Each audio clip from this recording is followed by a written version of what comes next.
bath since the day I left. No, I've not taken bath for 2 weeks. But why? Because the geyser was not working for 2 weeks. Since is used when the verb started in the past but is still going on, whereas for is used when the duration of the verb is mentioned.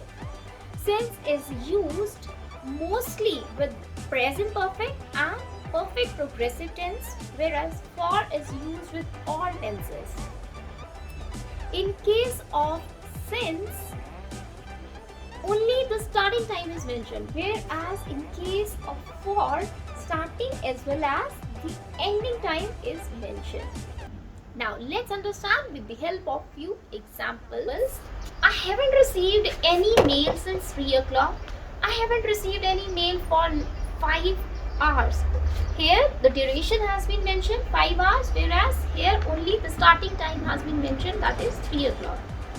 Second sentence, I have been staying in Bangalore since 1800. I have been staying in Bangalore for 2 centuries. Here the period has been mentioned. Here only the starting time has been mentioned.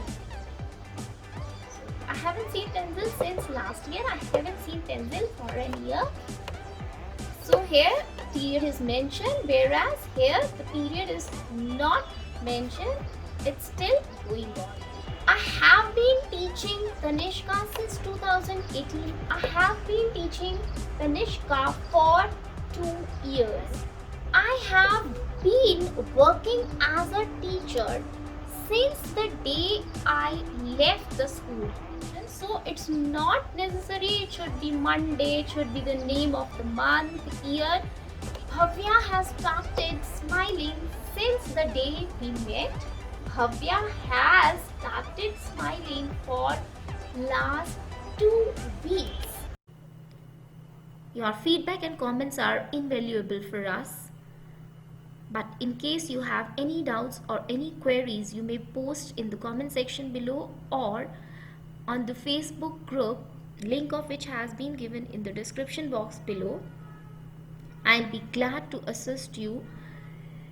Keep exploring, keep